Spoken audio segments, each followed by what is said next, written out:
जिन्हें की हो गए हैं वो भी सुन लें और जिनके नहीं हुए वो भी सुन लें। पंडित जी थोड़ा जोर से बोलना। अरे बिल्कुल, हमारा माइक बहुत खतरनाक है।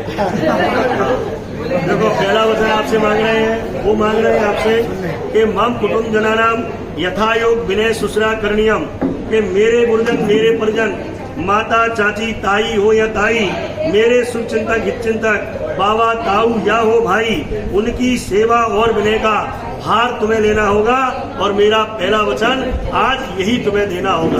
बोलो, इनने पहला वचन आपसे मांगा है कि मेरे घर में जितने भी बड़े हैं उनको विनय पूर्वक और छोटों को वात्सल्य पूर्वक, स्नेह पूर्वक आपको अपने जीवन का यापन करना होगा, उनकी विनय का ध्यान रखना होगा।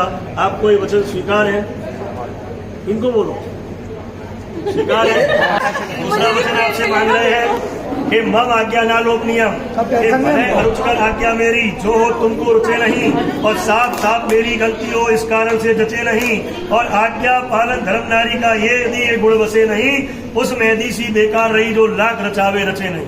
तो कह रहे हैं कि मम आज्ञा ना लोपनियम, कि अभी तक आप पिता की आज्ञा में चलती थी, आप अपनी मन मर्जी का काम करती थी, मुझे कोई दिक्कत नहीं थी, लेकिन अब आप मेरी अर्धांगिनी बनने जा रही हो, आपको मेरी आज्ञा का पालन करना होगा।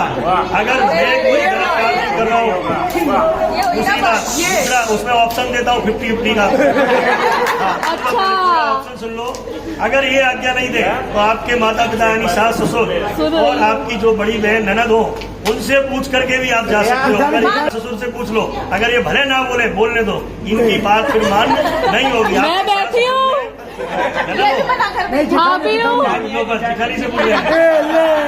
दूसरा वचन मांग रहे हैं आपसे कि कठोर निष्ठुर न वक्तव्यम, कि जब तुम कोई बात कहो तो बिना सी झनकार चले, और तुम पिकवेनी बनो जो में दो दुलार चले, तुम बोलो तो बोले मोती झूलर झाल पड़े, और सत्य सत्यता भूल चुके चरणों में बिखरा प्यार।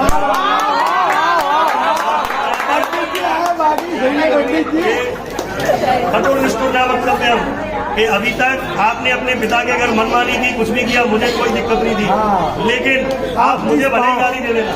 वो कह रहे हैं आप मुझे भले ही गाली दे देना, कोई दिक्कत की बात नहीं है, लेकिन मेरे से बड़े या जो मेरे छोटे भाई बहन जो भी हैं, या मेरे चाचा ताऊ आदि कोई भी हैं, उनको बड़ी विनय भाव से आपको अपने शब्दों को संभाल करके बात करनी होगी, कि ऐसा कोई शब्द आपके मुख से ना निकले जिससे उनको बुरा लगे। ऐसे शब्दों का प्रयोग अब आपको लूट रही था, आपको नहीं बोलना है, आपको सुनना है। चौथा वचन आपसे मांग रहे हैं कि सत पात्र आदि गृहतव्यम आहार दान आदि कलुषित माना मारो कर्यम, मेरे घर पर मित्र देशी कभी कुटुंबी जन आए, उन्हें देखकर हर्षित होना, मन में मेल नहीं आए, उनकी सेवा और सुसरा करते वचन प्रेम धरे, मन मयूर नाचे जैसे सावन मन भावन आए। वो कह रहे हैं कि मेरे पिता या मेरे परिवार के या मेरे गांव के कोई भी लोग अपने घर पर आए, या कभी कोई मुनिराज का आगमन हुआ, या किसी विद्वान या ब्रह्मचारी का आगमन आपके शहर में हुआ, और उनके भोजन आदि की व्यवस्था आपको बनाना पड़ी, तो आप प्रसन्न चित्त होकर के उनके भोजन आदि की व्यवस्था बनाएंगे, मन को कलुषित नहीं करेंगे। सत पात्र आदि गृहतव्यम ना कलुषित ना करें, कि सत पात्र के आने पर आप उनको आहार आदि भोजन आदि बड़े प्रेम पूर्वक कराएंगे। आपको ये बात स्वीकार है तो हाँ बोलो, नहीं है तो ना बोलो। आपसे मांग रहे हैं कि रात्रो परगृह ना गंतव्यम, रात समय पर घर मत जाना, प्रबल लांछना ताप छपे, इनकी काली चादर में कहते हैं बहुत पाप छपे। ये कह रहे हैं कि रात्रो परगृह ना गंतव्यम, कि रात्रि के समय आपको पड़ोसी के घर पे भी अकेले नहीं जाना होगा, किसी परिवार के सदस्य को लेकर ही जाना होगा।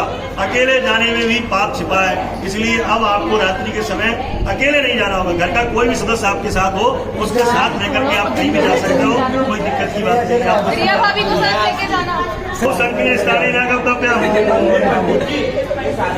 जहाँ पर भीड़ होती हो, जैसे मॉल, सिनेमा हॉल, नाटक आदि में, मेला, उसमें आपको अब अकेले नहीं जाना होगा, आपको किसी न किसी सदस्य को लेकर ही जाना होगा। अगर ये नहीं जा रहे आपके साथ में तो आप इनको बोल के जाओ या अपने परिवार के किसी सदस्य को बता के जाओ। अब घर के बाहर आपको निकलना है तो आपको अपनी लेके जाना जरूरी नहीं है कोई साथ में, तो बोल के जाना कि हम वहाँ जा रहे हैं, इतनी समय में आ जाए, तो आपका परिवार आपके लिए चिंतित नहीं होगा। एक कायदा होना ही चाहिए। चलो, आपको स्वीकार है?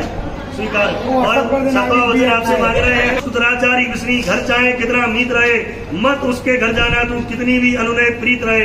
वो कह रहे हैं कि मद मांस मधु का अगर कोई सेवन करता है तो भले ही आपका खास रिश्तेदार ही क्यों ना हो, शराब आदि का सेवन करता है, वो शराब आदि पीता है, तो आपको उसके घर भी अकेले नहीं जाना होगा, चाहे वो इनके परिवार का हो और चाहे वो आपके परिवार का सदस्य हो, किसी न किसी को लेकर ही उसके घर जाना होगा। जाना है लोगों के घर, जाना जरूर, रिश्तेदारी तो जाना पड़ेगा अब, पर अकेले नहीं जाना है, वहाँ भी अकेले नहीं जाना है, वहाँ भी किसी न किसी सदस्य को साथ लेके जाना है, चाहे वो आपके परिवार का हो,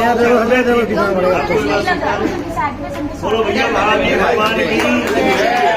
देखो हमारी बहन